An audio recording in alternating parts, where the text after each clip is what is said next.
ദൈവനാമത്തിന് മാത്രം ഉണ്ടാകട്ടെ.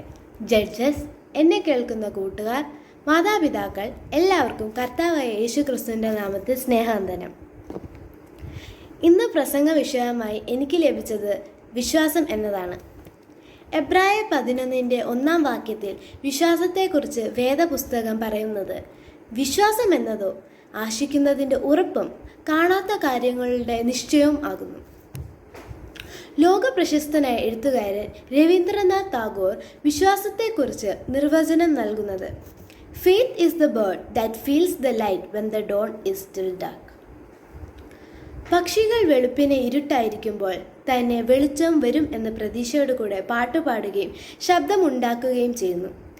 എബ്രായ ലേഖനകർത്താവ് ഒരു കാര്യം ആഗ്രഹിക്കുകയും അത് കിട്ടും എന്ന പ്രതീക്ഷയോട് കാത്തിരിക്കുകയും ചെയ്യുന്നതാണ് വിശ്വാസം.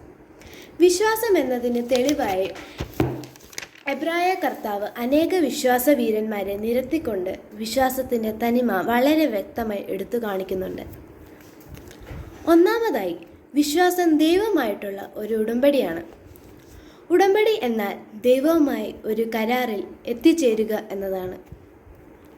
അതിന് നീതിമാനായ ദൈവത്തെ ആശ്രയിക്കുക എന്നതാണ്. ദൈവവുമായി ബന്ധമില്ലാതെ എനിക്ക് നിലനിൽക്കാൻ സാധിക്കുകയില്ല എന്ന ചിന്തയാണ് ദൈവവുമായിട്ടുള്ള ഉടമ്പടിയിൽ പ്രത്യക്ഷമായി കാണുന്നത്. രണ്ടാമതായി, ദൈവത്തിൻ്റെ നീതിയാണ്.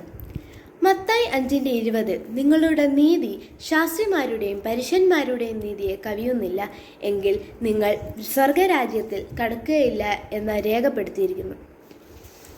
പലപ്പോഴും നമ്മുടെ ദൈവവിശ്വാസം വാക്കുകളിൽ ഒരുങ്ങിപ്പോകുന്നതാണ്. അതുകൊണ്ട് ഡോക്ടർ രാധാകൃഷ്ണൻ പറഞ്ഞത്, നമുക്ക് നല്ല ആളുകൾ ധാരാളമുണ്ട്, ദൈവവിശ്വാസമുള്ള ആളുകൾ അധികമില്ല. വില്യം ബാക്ക്ലേ എന്ന വേദഭക്തൻ പറയുന്നത്, Christians faith is measured not by action but by the reaction.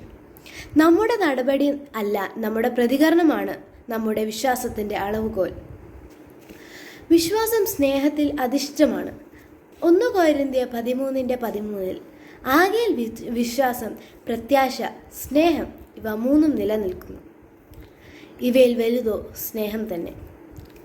തികഞ്ഞ വിശ്വാസം ഉള്ള ആളിന് സ്നേഹിക്കാതിരിക്കാൻ സാധിക്കുകയില്ല.